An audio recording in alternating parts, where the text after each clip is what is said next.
Hello, everyone, and welcome back to the channel. Today, we have a guest who is visiting us that has been here before, and she goes by the name of Sherrie Bumbray. As you know, recently, Sherrie set foot into Tanzania for the first time, and she talked about how she felt and what was going on there. But today's topic is going to be a little unique just because of the experience she has and all of the folks who are actually repatriating that also have former and prior military experience. So let's just say hello. Hello, Sherrie. How are you doing today? Hi, Lizzabitty. I'm well. How are you? I am good. Just, relaxing around here. I want to go ahead and jump into our topic, which is military versus reality. So, yes, this is a loaded conversation. I recognize that. I do. I'm scared. So, considering that you are no longer in the military, you will be able to answer these questions that I pose without, of course, any conflictions, if you will. And so first, what I want to talk about, you and I had discussed this earlier, and you can go as long as you want. Military travel versus personal travel. Can you tell us some differences in the two? Well, I mean, military travel is you have orders, you have restrictions.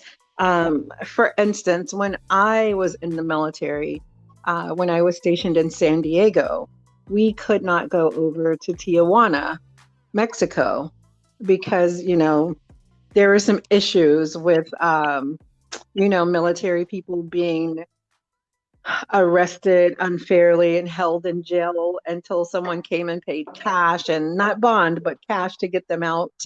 And so we were restricted from going into Mexico. So you're living in San Diego because you're stationed there, and you can't even go over, just across the border without a possible court-martial. So it's just, when you travel in the military, and I've been out for a really long time, maybe things have changed. I don't think so. But, you have a lot of restrictions as to where you can go, how you can conduct yourself in other people's countries, and, that type of thing. Versus a civilian, you can come and go as you please, as long as you have the money and the appropriate paperwork that allows you to travel around in certain countries. You can do almost what you want to do. So it's very different, very different. Well, something that you hinted on, which I think will expand the conversation. You mentioned that once you would go to these certain countries, there's also a protocol in that. So let's do some of these scenarios. As a military veteran, let's say that because you were Navy, I believe, let's say that your ship docked in a country that maybe we're trying to get better relations with them, international relations. And so you may not agree with what those international relation ties are. How are you to conduct yourself as a military person by disembarking from the naval ship in that particular country? Tell us about that. Now, I was in the Navy when women couldn't go out to sea. But I was married to a Marine who was on an aircraft carrier. So when the ship docks, you have to abide by the law and the rules and regulations according to the military and according to that country. You are debriefed prior to reaching any country. And so you have to abide by very strict rules you have to adhere to military rules and the rules in those countries, especially when you go into countries like Bahrain and those kind of countries. Like, you have to adhere to those rules or risk prison. So it's really very simple. Nobody's trying to get court-martialed or thrown into prison in a foreign country. So you do what you're told. You do what you're told. It's not complicated. Well, okay. So what I'm getting at is that, so let's use Bahrain as an example. Mm-hmm. Maybe I don't agree with personally. Maybe I don't agree with what's going on, but yet because I'm in the military, I have to adhere. Did you ever find yourself in confliction with that and saying, okay, I'm not going to be able to do this anymore because I have my personal convictions, and then I'm being told to do this and I don't want to do that? Yeah. Oh yeah. That's why I did one enlistment, why I'm honorably discharged after 3.5 years. Because of that, because of a lot of the things I didn't agree with. So, but I think that people fail to realize that a lot of people who join the military because they want to travel before they go to university, or they don't have money for school, so they do it, to get money to go to university or whatever. Like, a lot of Black people aren't joining the military simply because they want to defend the country. They figure it's a way out. It's a way to travel for free and see the world until you sort out what you want to do. So it's like, a lot of us are not super patriotic in the beginning, but there's a brainwashing that happens. You know what I mean? Like, there's a brainwashing that happens to us when we're in the military. So, but the average 18-year-old, 17, 18-year-old is not joining the military. Not Black kids usually, because they want to defend this country. Nope, we want to travel. We want to get money for school, whatever. We want to get away from home, whatever it is. But is that even realistic in that, Sherrie? Because you do have people who say, okay, yes, I want to join because I can get the GI Bill. But I've heard others say who were enlisted, they would say, well, yeah, you can get that, but the military makes it difficult for you to even use those benefits if you're actually on active duty. Is that the case? It is. Yeah. It depends too. Like, when I talk to Army veterans versus Air Force veterans, or me in the Navy, it's so different. And being married to a Marine, and our youngest son was a Marine, like, I feel like there's other people will come in the comments and dispute me, I'm sure. I feel like there is a hierarchy in the military, whereas in the Air Force and the Navy, they place more value on education, in a sense that, if you were, like, when I was stationed in San Diego, it was not a problem for me to go to school. Even when I was overseas, it wasn't a problem for me to go to school. I was active duty, and I went to University of Maryland, the global campus or whatever that they have on the bases. So it wasn't hard. But then I've heard other people who are like infantry and things like that, it's very hard for them to attend school. It's a little easier now since you can, matriculate online. It's a little easier, but it really just depends. It really just depends on your, Okay, well, here's something. The military has typically been used to protect the assets of their system. So since we're American, we're going to say the system of America. The military is being used to protect that system. Being a vet, you just said you recognize the personal convictions that people experience because of the ways of the military versus yourself. Yeah. So let's fast forward to 2020. and the climate that's going on as it pertains, let's say, to blacks in the diaspora, but yet you have blacks in the diaspora that are United States citizens who are actually in the military. In the military, Is it, how, I guess, would it be the same to say that if a person got angry with how the military was proceeding with certain things, that they would say, okay, when my enlistment contract is up, I'm just going to get out because I can't take it anymore? Or do you see that people are just saying, well, I'm going to stick you through so I can get my 20 years and get a retirement? What do you think about that? I see both. I see both. For me, I was just like, I'm over it. I'm getting out, and I know people who did that as well. And then there are other people who are like, I'm close to retirement, because keep in mind, there's a brainwashing that goes on. So although sometimes you may feel conflicted, some people are so brainwashed that they start to believe that what they're doing is in the best interest of everyone. That, you know what I mean? So it's really tricky. There are no black and white answers because everyone is different. But yeah, some people just, they ride it out. They turn a blind eye and they do their 20 and get their money and go. For some of us, it's just like, this is BS and I'm out of here. Understood. Understood. Well, I only asked that because I've never been in the military, but what I have just, let's say, observed, like whenever we have heightened tensions in terms of race, it seems like the military personnel cannot speak out. Like they can't engage in anything that is against the government. And it's crazy. How can I be a citizen as well as serve the military? It seems like you can't because your hands are tied and you can't speak against the ills of what's being perpetuated. Do you find that as well? Absolutely. Absolutely. I find, girl, the military is one set of races in itself. Like, I mean, here we are in 2020 and we're still the first black this in the Air Force, the first black that in the Navy, the second black this in the, the Army and Marine Corps, and in 2020. So we still, I mean, the military is still very racist.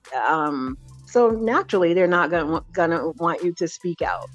Like, it's rare that you'll see someone active duty in the military protesting in any type of thing, let alone Black Lives Matter or that kind of thing. You know what I'm saying? It's like, because you jeopardize your career. You jeopardize your career. And it just depends. It just depends on where you're stationed, who you're reporting to, your rank, your rate, all of that. There are several contributing factors to that, but for the most part, we're all brainwashed into silence. Yes. And so my dad was in the military, and of course those times were different. And I guess, as you also said, there's been drastic changes to, let's say, all of these firsts that are happening. But what is still shocking to me, that even in 2020, you still have us signing up. Now, I'm not necessarily saying I am anti-military, but what I am, what I find is that, sure, a person may want to come out of a certain situation, like what you mentioned in terms of wanting the money for college.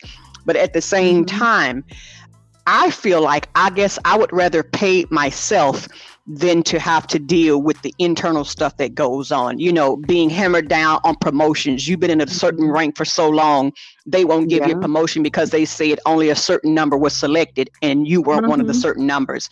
So things like the games that they play. Whereas being a civilian, when you have discrimination practices like that for promotions and stuff, you can sue, and you can't do that in the military. Do you have any firsthand experience or know anyone that has ever tried to successfully do that because they didn't make rank? Girl, no. Most people just usually get out when they don't make rank. They just usually get out. Like I don't know anyone that tried to sue the military. People just usually get out. And, I know you said, like, you're shocked that in 2020 people are still enlisting. Like, no one, Me personally, I'm not necessarily against people serving in the military, but I feel like they have to be educated, just like we need to educate our children and when they go off to university. Because I'm sick of Black kids getting a degree in business. That's not going to bode well for you in this day and age. So when you're joining the military, someone needs to hold their hand and walk them through the process, so that so you get your military money, you get your bonuses and your advances. You know what I'm saying? You get your money for Right. tuition and all of those things. So if you get in and get out, I mean, it's not necessarily a bad life. And keep in mind that I've worked with at-risk youth in New York City, and I've worked with gangbangers in Harlem. And so for those children who don't have a way out and they're in an abusive home and things like that, if they want to join the military, if they want to join the Navy, the Air Force, and I'm not ruling out the Army or the Marine Corps. It's just not my preference, because I feel like the Air Force and the Navy have more transferable skills, and, just a whole lot of other reasons that they're my preference. But I would walk someone through the process, because it's easy for us to say, well, I wouldn't join the military. I would just rather, go my way. But some people have unbearable living conditions, and the military is a way out of that. Like, it really can give you a leg up if you apply yourself, if you let someone walk you through the process so that you don't get, thrown into infantry or combat or some, job that has no transferable skills. It just depends. It depends. Like I said, everything is not black and white. There are gray areas. It's interesting, yes, and it's interesting because of your perspective is uniquely different from mine.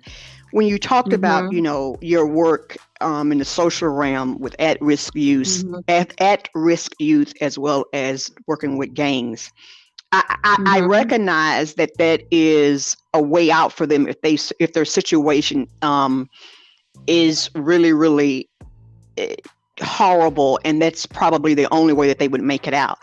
I guess what I'm trying to reconcile is back to what we were saying when you talk about your personal convictions with the military. Yeah. Because when I think about some of the stories that I have heard, even from my own dad, and sure, okay, so that was then. However, we still have institutionalized racism. I don't understand. I don't know even if my home situation was, but I guess I can't say it in a sense. So I guess I'm in a pickle too. But just because the system itself is to keep a strong Black man down. When I think about Black men in the West, Black men in America, and once they come into a state of awareness, they cannot continue to be in the military. No, they can't.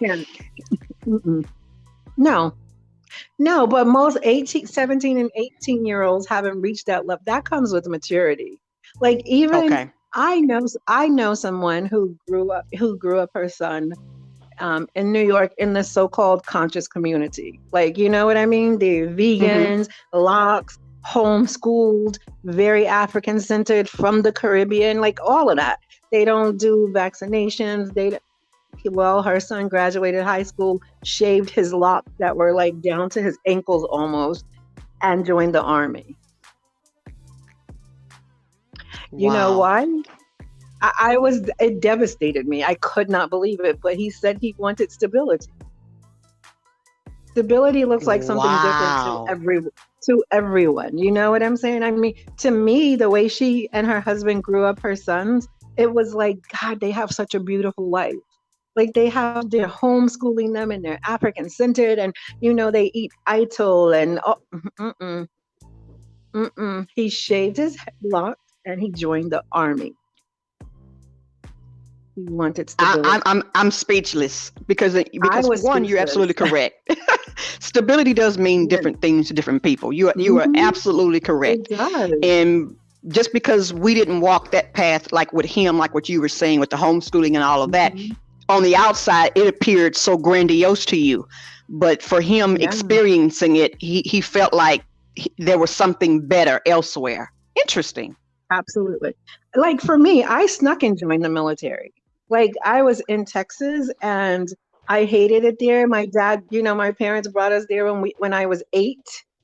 And I didn't want to be there. I hated it from 8 to 18. I joined the military. I snuck and joined the military. I took the test when I was 17. I took the test with the Air Force. They had some kind of waiting list. This was 1984. They had some waiting list or whatever for women. Like I had to wait like 6 weeks or 6 months. Or I was like, are you crazy? No. So I went next door to the Navy and they took my scores. And when I turned 18, August the 1st, I went and got sworn in and I came home and I'm not going to college. I'm going to the Navy. Freaked my parents out. Wow. I just wanted to get away. I hated Texas so much. I had to get out of that state. I had to leave. I was like, I have to go. I have to get the heck out of the state. That is hilarious. Yeah, I'm just saying, kids are so immature. Parents can grow their kids up and lead them down the path that they think. As a mother, I'm saying this too. Lead them down the path and do everything that they think is right. Have conversations, have the children in counseling, put them in rites of passage. But they come to a point where they make up their minds and it doesn't always go the way that you think that it should go. And that was me. I was like, I'm out of here. I am out. And my first duty station was in Italy. Exactly. My first duty station was in Italy. And I met a boy from Baltimore who was in the Marine Corps, and the rest is history. Like, so for me, it wasn't a bad life, but I just didn't like the racism was glaring to me. And I have a problem. I had so many issues with white people telling me what to do and being in my face and me saluting them. And girl, no, my ex-husband will tell you it's a miracle that I have an honorable discharge. For years, he said he would tell people I had a no, I'm honorably discharged. But I just couldn't. Sometimes I would see officers and I'm like, I'm not saluting him. Like, and I would turn around and like run like I had something to do, like, or I didn't see them or whatever. Yeah, I'm not going to be able to salute you today. I was a horrible sailor. Horrible sailor, but hey, I'm honorably discharged.